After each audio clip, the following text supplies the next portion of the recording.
जय हिंद। पॉलिटी की आज की क्लास में हम बात करेंगे सेंटर स्टेट रिलेशंस के बारे में। एक बात ये भी है कि हमने जो लास्ट आर्टिकल पढ़ा है वो पढ़ा था आर्टिकल 51A, जो कि बात करता है फंडामेंटल ड्यूटीज़ के बारे में। और कॉन्स्टिट्यूशन में इसके बाद बात होती है आर्टिकल 52 के बारे में, जो कि डील करता है प्रेसिडेंट से।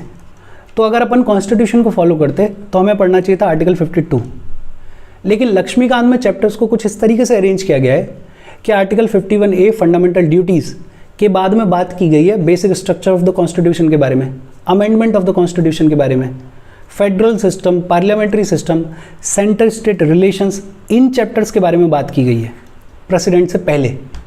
और मुझे लगता है ये ठीक भी है, बिकॉज आगे चल के हमें सेंट्रल गवर्नमेंट, स्टेट गवर्नमेंट्स के बारे में पढ़ना है, और उन चीज़ों को बेहतर तरीके से समझने के लिए ज़रूरी है कि हमें centre state relations, federal system, parliamentary system ये अच्छे से समझ में आए, और शायद इसीलिए लक्ष्मीकांत में ये चैप्टर्स पहले दिए हुए हैं। दूसरा, हम सेंटर स्टेट रिलेशंस के बारे में बात क्यों कर रहे हैं?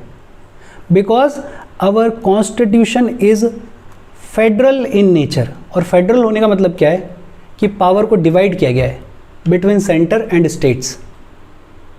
अदरवाइज कहीं अगर बाई चांस यूनिटरी गवर्नमेंट होती, सिर्फ सेंट्रल गवर्नमेंट होती, तो इस सेंटर स्टेट रिलेशंस के बारे में पढ़ना ही नहीं पड़ता। इनके बारे में बात हो रही है because our constitution is federal in nature. और सेंटर स्टेट के रिलेशंस को अपन 3 हेड्स के अंडर पढ़ते हैं। एक लेजिस्लेटिव रिलेशंस, दूसरा एडमिनिस्ट्रेटिव रिलेशंस, और तीसरा फाइनेंशियल रिलेशंस।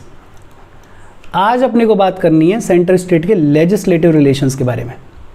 देखो, सबसे पहली बात तो ये कि हमारा constitution, Indian constitution is federal in structure. और फेडरल होने का मतलब क्या है? डिवीजन ऑफ पावर है, पावर को डिवाइड किया गया है between centre and states. Centre और स्टेट्स के बीच में पावर को डिवाइड किया गया है, और सारी पावर को हर एक डायमेंशन से, लेजिस्लेटिव हो, एग्जीक्यूटिव हो, फाइनेंशियल हो, सारी पावर को सेंटर और स्टेट्स के बीच में डिवाइड किया गया है।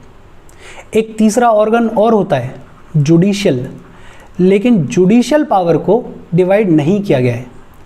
हमारे कंट्री में जुडिशियल पावर को डिवाइड नहीं किया गया है, और उसका बड़ा सिंपल सा रीज़न है, बिकॉज हमारे यहाँ पे इंटीग्रेटेड जुडिशियल सिस्टम है।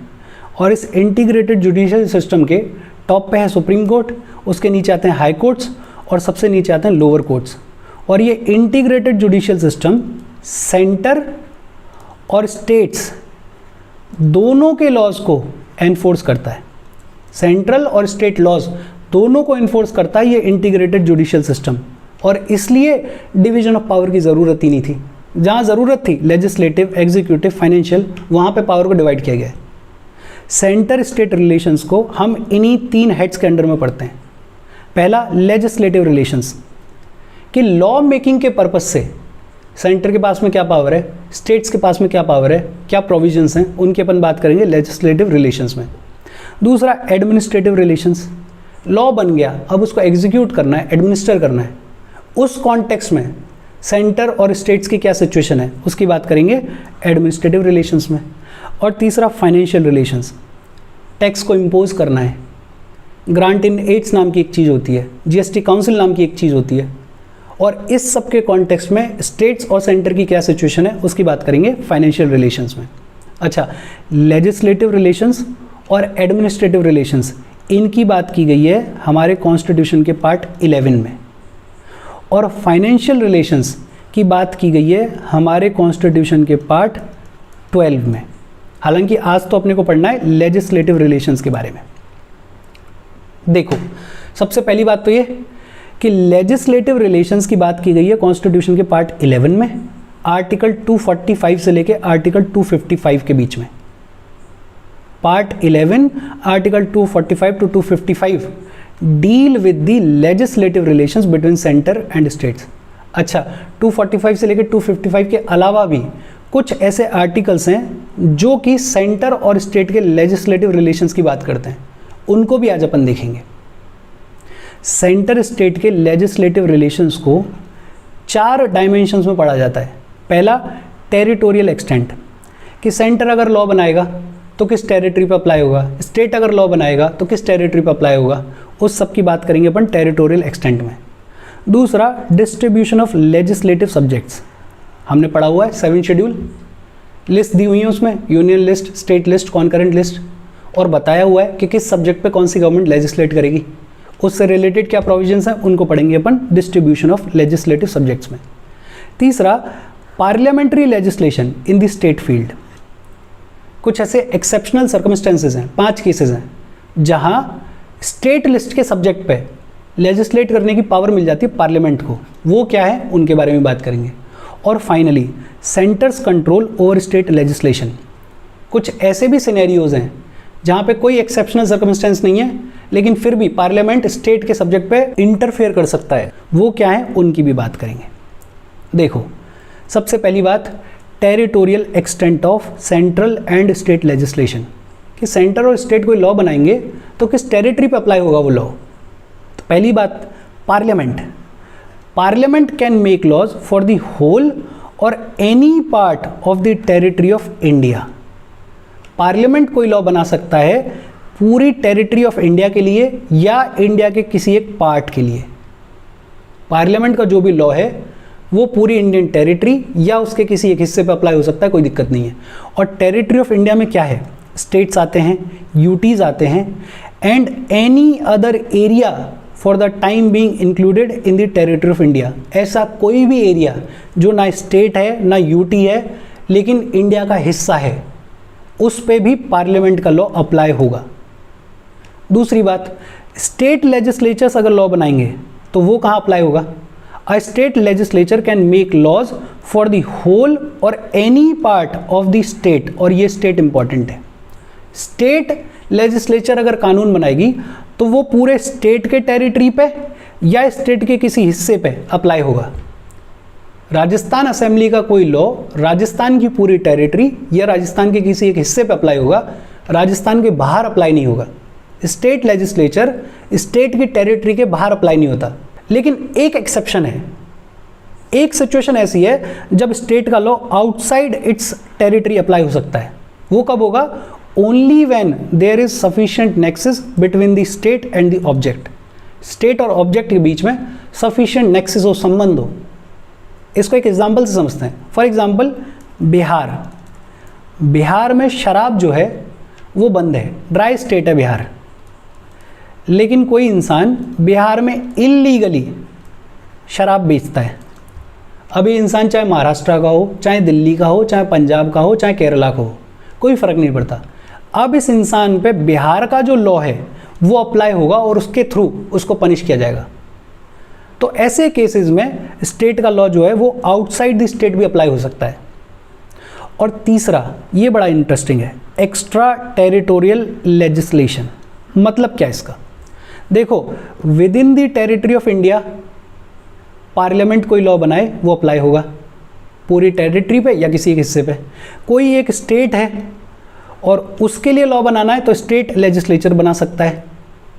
लेकिन इंडिया की टेरिटरी से बाहर कोई विदेश में इंडियन सिटीजन रह रहा है, फॉरेन कंट्री में किसी इंडियन सिटीजन की प्रॉपर्टी है और उसके लिए कोई कानून बनाना है तो उसे बोलते हैं एक्स्ट्रा टेरिटोरियल लेजिस्लेशन। और ऐसा कानून बनाने की पावर दी गई है पार्लियामेंट को। और ये ध्यान रखना, एक्स्ट्रा टेरिटोरियल लेजिस्लेशन की पावर किसके पास में है, पार्लियामेंट की। फॉर एग्जाम्पल मान लेते हैं कोई इंडियन सिटीजन लंदन में रहता था और लंदन में इस आदमी ने मर्डर कर दिया, लंदन में मर्डर कर दिया इसने और ये भागकर आ गया इंडिया। अब इंडियन टेरिटरी में तो इसने मर्डर किया नहीं है। ये केस कैसा है, एक्स्ट्रा टेरिटोरियल लेजिस्लेशन का। इस आदमी को इंडिया की टेरिटरी में पकड़ के सजा दी जा सके, जेल में डाला जा सके, उसके लिए एक्स्ट्रा टेरिटोरियल लेजिस्लेशन की ज़रूरत है। और वो पावर किसके पास में, पार्लियामेंट के पास में। या फिर दूसरा केस, विजय माल्या टाइप के जो आदमी होते हैं, ये पैसा लिया इन्होंने और ये भाग गए। अब इस पैसे को रिकवर करना है अपने को, तो कुछ तो प्रॉपर्टी इसकी इंडिया में होगी, उसको अपन कैप्चर कर लेंगे अपने कानून के थ्रू। लेकिन इसकी कुछ प्रॉपर्टी ऐसी है जो फॉरेन कंट्री में किसी में, हमें पैसा रिकवर करने के लिए वो फॉरेन कंट्री की प्रॉपर्टी चाहिए। तो ये केस कैसा है, एक्स्ट्रा टेरिटोरियल लेजिस्लेशन का। और ऐसा लॉ कौन बना सकता है, पार्लियामेंट। हालांकि ये जो विजय माल्या टाइप का एग्जाम्पल है, इसमें सिर्फ पार्लियामेंट का लॉ काम नहीं करेगा, इसमें जो दूसरी कंट्री है उसके साथ में हमारे रिश्ते कैसे हैं, रिलेशंस कैसे हैं, वो भी बहुत मैटर करते हैं। लेकिन एग्जाम्पल के लिए बात कर रहे हैं अपन। तो बेसिकली पार्लियामेंट इंडिया की पूरी टेरिटरी या उसके किसी हिस्से के लिए लॉ बना सकता है, स्टेट अपनी स्टेट की पूरी टेरिटरी या उसके किसी हिस्से के लिए लॉ बना सकता है, और जब बात आएगी एक्स्ट्रा टेरिटोरियल लेजिस्लेशन की तो वो पावर किसको दी गई है? पार्लियामेंट को। अच्छा, कुछ ऐसे भी केसेस हैं जहां पार्लियामेंट का लॉ जो है वो अप्लाई नहीं होता, और वो केसेस कौन से हैं? पहला, 4 यूटीज़ की बात की गई है, 4 यूनियन टेरिटरीज, कौन कौन सी? Andaman and Nicobar islands, Lakshadweep, Dadra and Nagar Haveli and Daman and Diu, और चौथी लद्दाख। इन 4 यूनियन टेरिटरीज की गुड गवर्नेंस के लिए, पीस के लिए, प्रोग्रेस के लिए रेगुलेशंस बनाने की पावर दी गई है प्रेसिडेंट को, और प्रेसिडेंट इन 4 यूटीज़ के लिए जो रेगुलेशन बनाएंगे उसके पास में सेम फोर्स होगी, उसका सेम इफेक्ट होगा जैसा किसी एक्ट ऑफ पार्लियामेंट का होता है। इनफैक्ट प्रेसिडेंट को ये पावर दी गई है कि प्रेसिडेंट इन रेगुलेशंस के थ्रू किसी already existing act of parliament को अमेंड भी कर सकते हैं और रिपील भी कर सकते हैं, पूरी तरह से ख़त्म भी कर सकते हैं और अमेंड भी कर सकते हैं। कौन सी 4 यूटीज़ की बात कर रहे हैं अपन? Andaman and Nicobar islands, Lakshadweep, Dadra and Nagar Haveli and Daman and Diu और लद्दाख। इन 4 यूटीज़ के लिए प्रेसिडेंट जो है वो रेगुलेशंस बना सकते हैं, और उस रेगुलेशन में सेम फोर्स होगा जैसा किसी पार्लियामेंट के एक्ट में होता है। इनफैक्ट किसी पार्लियामेंट के एक्ट को अमेंड भी किया जा सकता है और रिपील भी किया जा सकता है। दूसरा, गवर्नर को पावर है स्टेट के जो भी शेड्यूल्ड एरियाज़ होते हैं, उन शेड्यूल्ड एरियाज़ में अगर कोई एक्ट ऑफ पार्लियामेंट लाया गया है तो गवर्नर ये कह सकते हैं कि ये एक्ट ऑफ पार्लियामेंट या तो पूरी तरह से अप्लाई नहीं होगा, और हो सकता है कि अगर होगा भी तो स्पेशल मॉडिफिकेशंस के साथ में होगा। देखो, शेड्यूल्ड एरियाज़ की बात की गई है कॉन्स्टिट्यूशन के 5th शेड्यूल में। 5th शेड्यूल में शेड्यूल्ड एरियाज़ और ट्राइबल एरियाज़ की बात की गई है। ये सेंसिटिव एरियाज़ होते हैं, शेड्यूल्ड एरियाज़, ट्राइबल एरियाज़, और इनको प्रोटेक्ट करना जिम्मेदारी हमारी है। अब बाई चांस कोई ऐसा एक्ट ऑफ पार्लियामेंट आ गया है जो कि शेड्यूल्ड एरिया की सेंसिटिविटी को नहीं देखता है, जो कि इसके कल्चर को ध्यान में रख के नहीं है, तो गवर्नर ये कह सकते हैं कि भाई साहब या तो ये एक्ट पूरी तरह से अप्लाई नहीं होगा, और अगर होगा तो स्पेसिफिक मॉडिफिकेशंस के साथ में, एक्सेप्शंस के साथ में होगा। पावर दी गई है गवर्नर को। यही पावर गवर्नर ऑफ आसाम को दी गई है ट्राइबल एरियाज़ के लिए। आसाम के जो भी ट्राइबल एरियाज़ हैं उनमें कोई भी एक्ट ऑफ पार्लियामेंट गवर्नर ये कह सकते हैं कि या तो अप्लाई नहीं होगा, और अगर होगा तो स्पेसिफिक मॉडिफिकेशंस के साथ में होगा। ट्राइबल एरियाज़ भी सेंसिटिव होते हैं, उसी को ध्यान में रख के ये गवर्नर ऑफ आसाम को पावर दी गई है। जो पावर गवर्नर ऑफ आसाम को आसाम के ट्राइबल एरियाज़ के लिए दी गई है, वही सेम पावर प्रेसिडेंट को दी गई है मेघालय, त्रिपुरा और मिजोरम के ट्राइबल एरियाज़ के लिए। देखो कौन कौन से अपन सिनेरियोज की बात कर रहे हैं कि एक तो पूरी इंडियन टेरिटरी के लिए लॉ बनाने की पावर पार्लियामेंट को, स्टेट की टेरिटरी के लिए लॉ बनाने की पावर स्टेट को, और एक्स्ट्रा टेरिटोरियल लेजिस्लेशन की पावर किसको? पार्लियामेंट की। और किस केसेस में अप्लाई नहीं होता?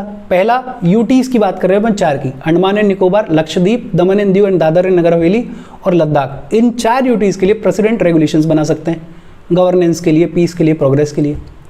गवर्नर शेड्यूल्ड एरियाज़ के लिए बोल सकता है कि एक्ट ऑफ पार्लियामेंट अप्लाई नहीं होगा, होगा तो स्पेसिफिक मॉडिफिकेशंस के साथ में होगा।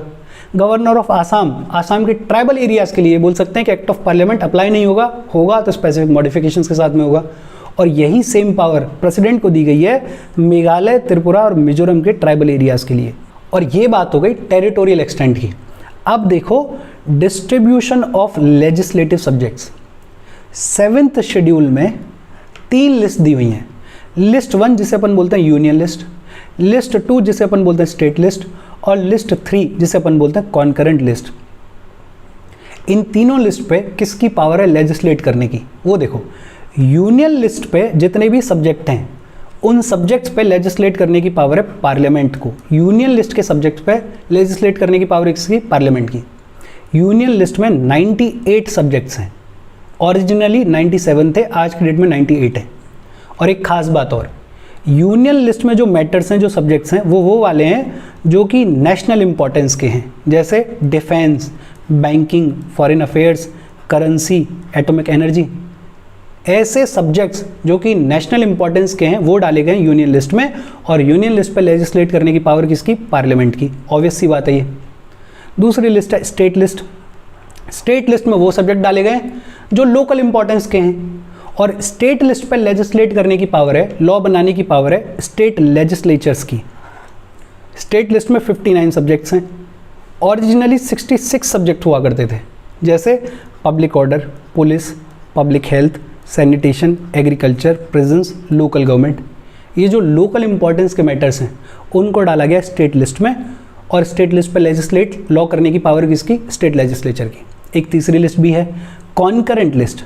और कॉन्करेंट लिस्ट में ऐसे सब्जेक्ट्स हैं जो इतने इंपॉर्टेंट नहीं है कि उनको यूनियन लिस्ट में डाला जाए, और इतने लोकल नहीं है कि उनको स्टेट लिस्ट में डाला जाए। ऐसे सब्जेक्ट्स को डाला गया कॉन्करेंट लिस्ट में। और कॉन्करेंट लिस्ट पे लेजिस्लेट करने की पावर दोनों की है, पार्लियामेंट की भी और स्टेट लेजिस्लेचर की भी। पार्लियामेंट और स्टेट लेजिस्लेचर दोनों ही कानून बना सकते हैं कॉन्करेंट लिस्ट के सब्जेक्ट्स पे। कॉन्करेंट लिस्ट में 52 सब्जेक्ट्स हैं। ओरिजिनली कितने थे? 47। जैसे criminal law and procedure, civil procedure, marriage, divorce, population control, ये जो सब्जेक्ट्स हैं ये कॉन्करेंट लिस्ट में हैं, और कॉन्करेंट लिस्ट पे पार्लियामेंट और स्टेट दोनों ही लेजिस्लेट कर सकते हैं। लेकिन इसमें एक बड़ा इंटरेस्टिंग सिनेरियो है। क्या हो सकता है? मान लेते हैं कॉन्करेंट लिस्ट का कोई सब्जेक्ट है ए, और इस ए सब्जेक्ट पे पार्लियामेंट ने लॉ बनाया और स्टेट लेजिस्लेचर ने भी लॉ बना दिया, और दोनों लॉज ऐसे हैं कि एक दूसरे के विरोध में हैं, कॉन्फ्लिक्ट में हैं। तो सवाल ये उठता है कि पार्लियामेंट के लॉ को माना जाएगा या स्टेट लेजिस्लेचर के लॉ को माना जाएगा? कॉन्फ्लिक्ट अगर हो गया सेंट्रल लॉ और स्टेट लॉ के बीच में कॉन्करेंट लिस्ट के किसी सब्जेक्ट पे, तो किसकी बात मानी जाएगी? तो कहा यह गया कि in case of conflict between central law and state law, central law prevails over the state law. Central law prevail करेगा, सेंट्रल लॉ मान्य होगा, सेंट्रल लॉ माना जाएगा। और ये बड़ा प्री टाइप का क्वेश्चन है कि कॉन्करेंट लिस्ट के किसी भी सब्जेक्ट पे अगर सेंट्रल लॉ और स्टेट लॉ के बीच में कॉन्फ्लिक्ट हो जाए तो किसका लॉ माना जाएगा? सेंट्रल लॉ माना जाएगा, सेंटर का लॉ माना जाएगा। लेकिन इसमें एक एक्सेप्शन है, और वो एक्सेप्शन क्या है कि अगर कॉन्करेंट लिस्ट के किसी सब्जेक्ट पे स्टेट लॉ बनाए और उस लॉ को प्रेसिडेंट के कंसीडरेशन के लिए भेज दिया जाए, और प्रेसिडेंट जो है वो उस लॉ को एसेंट दे दे, अपनी रजामंदी दे दे, तो इस केस में स्टेट का लॉ प्रिवेल करेगा। देखो, एक तो बड़ी सिंपल सिचुएशन है, कॉन्करेंट लिस्ट का कोई सब्जेक्ट है ए, उस पर पार्लियामेंट ने लॉ बना दिया है और स्टेट ने भी लॉ बना दिया है, और दोनों के बीच में कॉन्फ्लिक्ट है, तो किसका लॉ माना जाएगा? पार्लियामेंट का, सेंटर का। लेकिन एक्सेप्शन क्या है कि ए सब्जेक्ट पे पार्लियामेंट और स्टेट ने दोनों ने लॉ बनाया, लेकिन स्टेट ने जो लॉ बनाया उसको भेज दिया गया प्रेसिडेंट के पास में, और प्रेसिडेंट ने इसको दे दी एसेंट। अब प्रेसिडेंट खुद तो देंगे नहीं एसेंट, प्रेसिडेंट काम करते हैं काउंसिल ऑफ मिनिस्टर्स की एड और एडवाइस पे, विच मीन्स कि इस स्टेट लॉ को काउंसिल ऑफ मिनिस्टर्स की रजामंदी है, और जब इस केस में कॉन्फ्लिक्ट होगा तो स्टेट लॉ को माना जाएगा, स्टेट लॉ मान्य होगा। लेकिन इसका मतलब ये नहीं है कि पार्लियामेंट उस सब्जेक्ट पर लेजिस्लेट नहीं कर सकता। इनफैक्ट पार्लियामेंट लेजिस्लेट कर सकता है, और लेजिस्लेट करके जो स्टेट लॉ है उसको ओवरराइड भी कर सकता है, उसको खारिज भी कर सकता है। इसके बाद बात आती है कि ये जो अपन कॉन्करेंट लिस्ट देख रहे हैं इसमें आज की डेट में तो 52 सब्जेक्ट्स हैं, लेकिन ओरिजिनली 47 थे। 5 कहाँ से आए? तो 5 आए 42nd कॉन्स्टिट्यूशनल अमेंडमेंट एक्ट के through. 42nd constitutional amendment act of 1976 के थ्रू स्टेट लिस्ट के 5 सब्जेक्ट्स को कॉन्करेंट लिस्ट में डाल दिया गया। और वो 5 सब्जेक्ट कौन से हैं? Education, forest, weights and measures, protection of wild animals and birds, administration of justice, constitution and organisation of all courts except the supreme court and the high courts. ये जो 5 सब्जेक्ट्स हैं ये पहले हुआ करते थे स्टेट लिस्ट में, 42nd constitutional amendment act के थ्रू इनको डाल दिया गया कॉन्करेंट लिस्ट में। अच्छा, कुछ ऐसे सब्जेक्ट हैं जो यूनियन लिस्ट में हैं, कुछ ऐसे सब्जेक्ट हैं जो स्टेट लिस्ट में हैं, कुछ ऐसे हैं जो कॉन्करेंट लिस्ट में हैं, कुछ ऐसे सब्जेक्ट्स हैं जो तीनों में से किसी भी लिस्ट में नहीं है। फॉर एग्जाम्पल आर्टिफिशियल इंटेलिजेंस बड़ा रीसेंट फिनोमिना है। जब ये लिस्ट बनाई गई, कॉन्स्टिट्यूशन बनाया गया, तब इसकी बातचीत ही नहीं थी। तो अब ये जो सब्जेक्ट्स हैं जो तीनों लिस्ट में से किसी में भी नहीं है, उनको बोलते हैं अपन रेजिडरी सब्जेक्ट्स। और इन रेजिडरी सब्जेक्ट्स पे लेजिस्लेट करने की, लॉ बनाने की पावर किसको दी गई है? पार्लियामेंट को दी गई है। और ये ध्यान रखा जाए, ये एमसीक्यू टाइप का क्वेश्चन कि रेजिडरी सब्जेक्ट्स पे लेजिस्लेट करने की, लॉ बनाने की पावर किसको है? पार्लियामेंट को है। अच्छा, कुछ ऐसी टेरिटरीज होती हैं जो कि किसी भी स्टेट का हिस्सा नहीं होती हैं, जैसे यूनियन टेरिटरीज, या कोई ऐसी टेरिटरी जो हमने अक्वायर की है किसी दूसरी कंट्री से। अब इन जो टेरिटरीज की बात है, ऐसी टेरिटरीज जो किसी स्टेट का हिस्सा नहीं है, उन पे लॉ कौन बनाएगा, उन पे लेजिस्लेट कौन करेगा? तो वो पावर दी गई है पार्लियामेंट को। कोई फर्क नहीं पड़ता कि सब्जेक्ट कौन सा है, चाहे स्टेट लिस्ट का ही सब्जेक्ट क्यों नहीं है, लेकिन उस पे लेजिस्लेट कौन करेगा? पार्लियामेंट। ऐसी कोई भी टेरिटरी जो किसी स्टेट का हिस्सा नहीं है, उसके सभी सब्जेक्ट्स पे लेजिस्लेट करने की पावर किसकी है? पार्लियामेंट की है। अच्छा, ये आपने पढ़ा होगा 2016 में 101 कॉन्स्टिट्यूशनल अमेंडमेंट एक्ट लाया गया जीएसटी से रिलेटेड, और इसमें यह कहा गया लेजिस्लेटिव रिलेशंस के कॉन्टेक्स्ट में, parliament and state legislature have power to make laws with respect to goods and services tax imposed by the union और बाय द स्टेट। स्टेट या फिर यूनियन के द्वारा जीएसटी जो इम्पोज किया जाएगा, उस पर लॉज बनाने की पावर है पार्लियामेंट को और स्टेट लेजिस्लेचर दोनों को। ये कहा गया है 101 कॉन्स्टिट्यूशनल अमेंडमेंट एक्ट 2016 के थ्रू। लेकिन parliament has exclusive power, parliament की एक्सक्लूसिव पावर है to make laws with respect to goods and services tax where the supply of goods or services or both takes place in the course of interstate trade or commerce. Interstate trade, interstate commerce की अगर बात होगी तो GST के लिए जो laws हैं वो कौन बनाएगा? सिर्फ पार्लियामेंट। ये ध्यान रखा जाए। इसके बाद बात होती है कि वेरियस कंट्रीज में क्या सिचुएशन है लिस्ट को लेके। तो यूएस का अगर देखें तो यूएस में सिर्फ फेडरल गवर्नमेंट की पावर्स के बारे में बात हुई है, लिस्ट बना दी गई है और बता दिया गया कि फेडरल गवर्नमेंट की पावर्स किन किन सब्जेक्ट्स पे है। बाकी जितने भी रेजिडरी सब्जेक्ट्स हैं, जो बचे कुचे सब्जेक्ट्स हैं, उन पे कानून बनाने की पावर दी गई है स्टेट्स को। हमारे यहाँ पे रेजिडरी पावर किसके पास में है? पार्लियामेंट के पास में, सेंटर के पास में। यूएस में रेजिडरी पावर किसको दी गई है? स्टेट्स को। और ये बट ऑब्वियस भी है क्योंकि यूएस में स्टेट्स की जो अथॉरिटी है वो थोड़ी ज़्यादा है हमारे यहाँ के स्टेट्स के कंपैरिजन में। और इन्हीं लाइंस पे ऑस्ट्रेलियन कॉन्स्टिट्यूशन भी काम करता है। बात अगर कनाडा की जाए तो कनाडा में दो लिस्ट हैं, एक फेडरल लिस्ट है और एक प्रोविंशियल लिस्ट है। सेंटर के लिए फेडरल लिस्ट है और स्टेट्स के लिए प्रोविंशियल लिस्ट है। रेजिडरी पावर्स जो हैं, जो बची कुची पावर्स हैं, वो दी गई हैं सेंटर को। अच्छा, हमारे यहाँ पे एक चलता था गवर्नमेंट ऑफ इंडिया एक्ट 1935, और गवर्नमेंट ऑफ इंडिया एक्ट 1935 में 3 लिस्ट हुआ करती थी। एक होती थी फेडरल, एक होती थी प्रोविंशियल, एक होती थी कॉन्करेंट, जैसे हमारे यहाँ पे आज की डेट में होती हैं। यूनियन जिसको फेडरल बुला रहे हैं यहाँ, स्टेट जिसको प्रोविंशियल बुला रहे हैं यहाँ, और कॉन्करेंट तो दोनों ही सेम है। लेकिन गवर्नमेंट ऑफ इंडिया एक्ट 1935 में रेजिडरी पावर्स, जो बची कुची पावर्स थी, वो दी गई थी गवर्नर जनरल ऑफ इंडिया को। बची कुची पावर्स किसके पास में थी? Governor general of India. Residuary powers हमारे यहाँ पे किसके पास में? पार्लियामेंट के पास में। हमारे यहाँ बड़ा सिंपल है कि अगर यूनियन लिस्ट, स्टेट लिस्ट और कॉन्करेंट लिस्ट की बात होगी तो लॉ प्रिवेल करेगा यूनियन लिस्ट का। कभी अगर यूनियन लिस्ट और स्टेट लिस्ट के लॉ की कॉन्फ्लिक्ट हुई तो किसका लॉ प्रिवेल करेगा? यूनियन लिस्ट का। कभी अगर यूनियन लिस्ट और कॉन्करेंट लिस्ट के लॉ में कॉन्फ्लिक्ट हुआ तो किसका लॉ प्रिवेल करेगा? यूनियन लिस्ट का। और अगर कभी कॉन्करेंट लिस्ट और स्टेट लिस्ट के लॉज में कॉन्फ्लिक्ट हुआ तो किसका लॉ प्रिवेल करेगा? कॉन्करेंट लिस्ट का। यूनियन लिस्ट सबसे ऊपर है प्रिवेल में, फिर कॉन्करेंट लिस्ट है और फिर स्टेट लिस्ट है। और ये बात हुई डिस्ट्रीब्यूशन ऑफ लेजिस्लेटिव सब्जेक्ट्स के बारे में। लिस्ट देख ली हमने, प्रोविजंस देख लिए।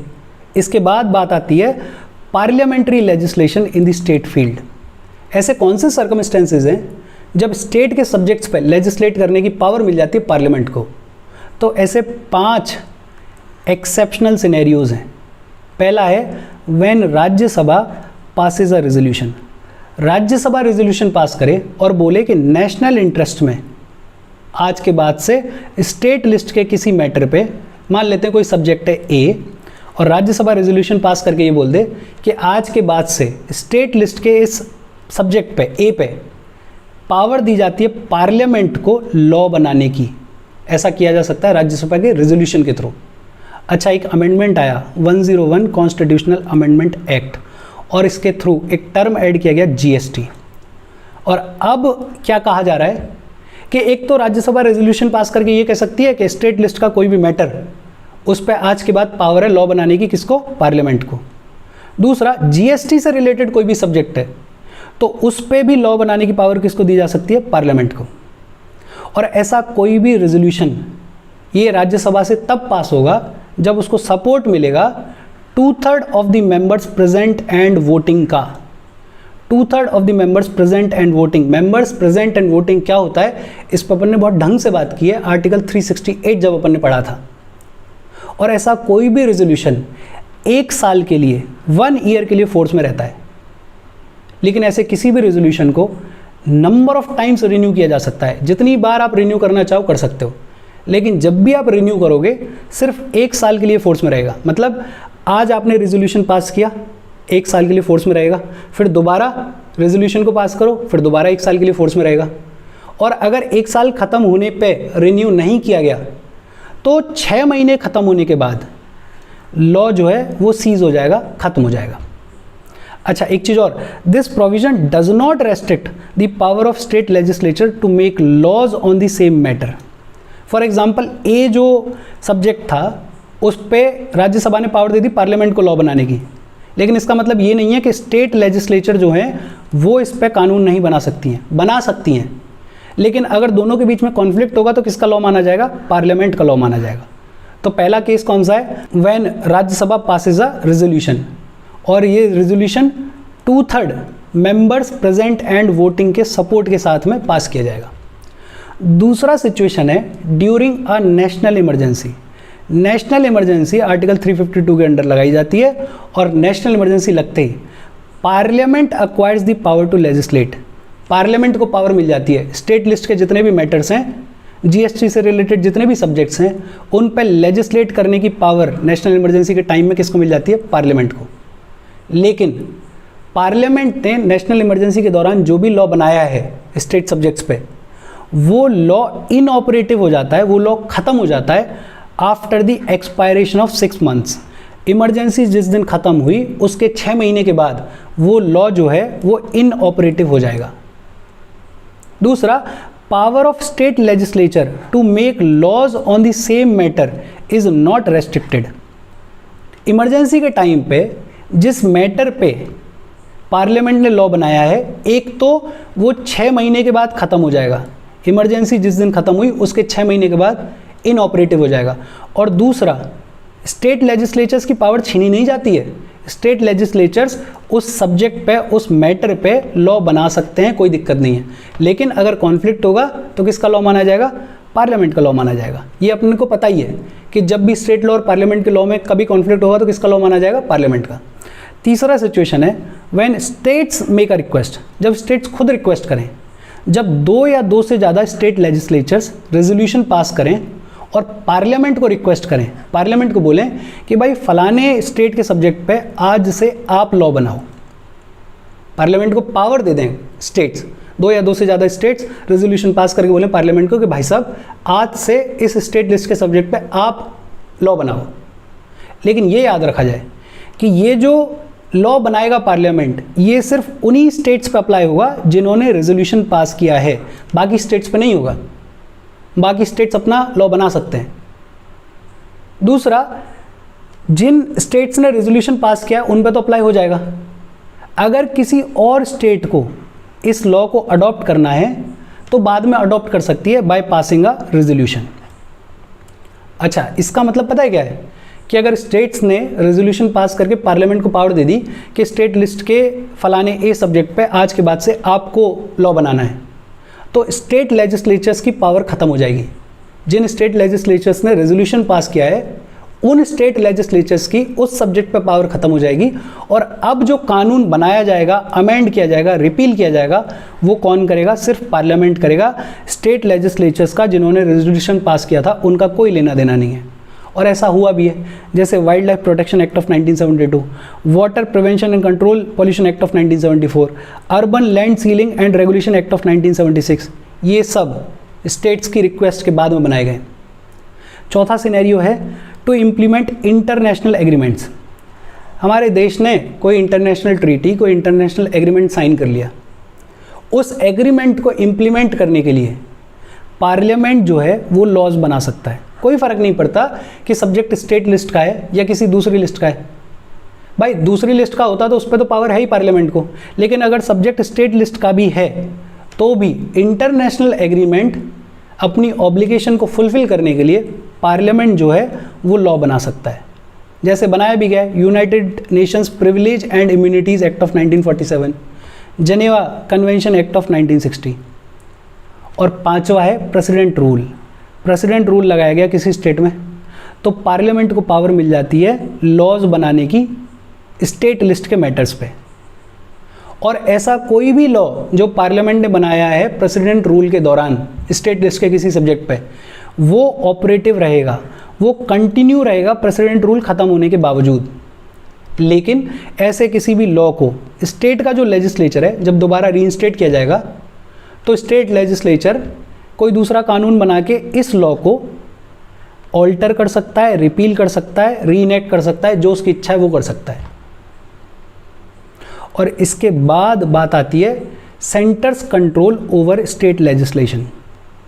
अब तक तो अपन बात कर रहे थे कि पार्ट 11 में जो लेजिस्लेटिव रिलेशंस की बात की गई है, उस पार्ट 11 के बाहर कुछ ऐसे आर्टिकल्स हैं जहां स्टेट के कॉन्टेक्स्ट में पार्लियामेंट को पावर दी गई है। जैसे आर्टिकल 200 एंड 201 क्या कहता है, governor can reserve certain types of bills passed by the state legislature for the consideration of the president. कुछ ऐसे बिल्स हैं जिनको गवर्नर जो है वो रिजर्व कर सकता है और उनको भेज सकता है प्रेसिडेंट के पास कंसिडरेशन के लिए। और प्रेसिडेंट के पास में एब्सोल्यूट वीटो होती है। प्रेसिडेंट अगर एसेंट देना चाहे तो दे सकता है, कोई दिक्कत नहीं।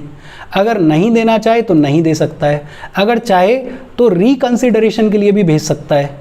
और रिकंसिडरेशन के बाद अगर दोबारा स्टेट लेजिस्लेचर इस बिल को प्रेसिडेंट के पास भेज रही है तो प्रेसिडेंट अगर असेंट देना चाहे तो दे सकता है और मना करना चाहे तो मना भी कर सकता है। एब्सोल्यूट वीटो है। देखो, जब सेंटर के लॉज की बात आती है तो जब कॉन्स्टिट्यूशनल अमेंडमेंट एक्ट पास होकर आता है प्रेसिडेंट के पास में तो प्रेसिडेंट को असेंट देनी ही देनी होती है। जब कोई मनी बिल पास होकर आता है तो भी प्रेसिडेंट को असेंट देनी ही देनी होती है। मनी बिल तो प्रेसिडेंट की रजामंदी के साथ ही इंट्रोड्यूस किया जाता है। और अगर कोई सेंटर का ऑर्डिनरी बिल है तो प्रेसिडेंट इसको रिकंसिडरेशन के लिए भेज सकता है। लेकिन रिकंसिडरेशन के बाद अगर दोबारा ये बिल प्रेसिडेंट को भेजा है हाउस ने, पार्लियामेंट ने, तो फिर प्रेसिडेंट को असेंट देनी पड़ेगी।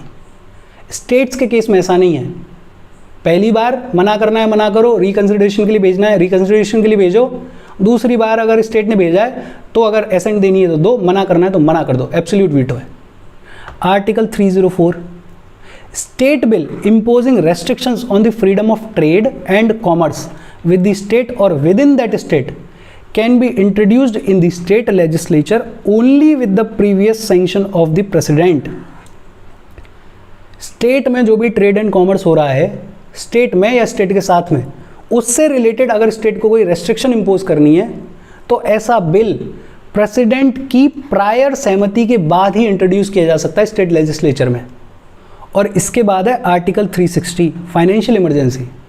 फाइनेंशियल इमरजेंसी के टाइम पे centre can direct the states to reserve money bills and other financial bills passed by the state legislature for the president's consideration. Financial emergency के टाइम पे सेंटर स्टेट्स को ये direction दे सकता है कि कोई भी मनी बिल, कोई भी फाइनेंशियल बिल जो स्टेट लेजिस्लेचर पास करेगी उसको भेजा जाएगा प्रेसिडेंट के कंसिडरेशन के लिए। फाइनेंशियल इमरजेंसी है, पैसे की कमी है, तो पहले प्रेसिडेंट का कंसिडरेशन लो। और इसके साथ लेजिस्लेटिव रिलेशंस ख़त्म हो गए। और फाइनल कंक्लूजन ये है कि कॉन्स्टिट्यूशन ने सेंटर को ज़्यादा पावर दी है। सेंटर के फेवर में पावर का बैलेंस झुका हुआ है। एक बड़ी फेमस सेंटर स्टेट रिलेशंस पे कमीशन बनी, सरकारिया कमीशन। इसके बारे में अपन आगे चल के पढ़ेंगे डिटेल में। और ये कहती है कि the rule of federal supremacy is a technique to avoid absurdity, resolve conflict and ensure harmony between the union and state laws. Centre को ज़्यादा पावर इसलिए दी गई ताकि कॉन्फ्लिक्ट ना हो, ताकि हार्मनी बनी रहे और कोई दुविधाजनक स्थिति ना आए यूनियन और स्टेट लॉज के चलते। और ये कहते हैं कि अगर यूनियन सुप्रीमेसी का प्रिंसिपल फॉलो नहीं किया जाए तो बड़ा डिफ़िकल्ट, बड़ा डिजास्टरस रिजल्ट्स आए, मतलब लीगल क्योस हो जाए, कन्फ्यूजन हो जाए, स्ट्रिफ हो जाए और बहुत कॉन्फ्लिक्टिंग लॉज बनाए जाएं, सेंटर स्टेट में लड़ाई झगड़े चलें। इस सब को अवॉइड करने के लिए फेडरल सुप्रीमेसी को प्रेफर किया गया है, सेंटर को ज़्यादा पावर दी गई है। और इसके साथ आज की अपनी बातचीत खत्म हो गई। कोई डाउट हो please comment. Thank you very much.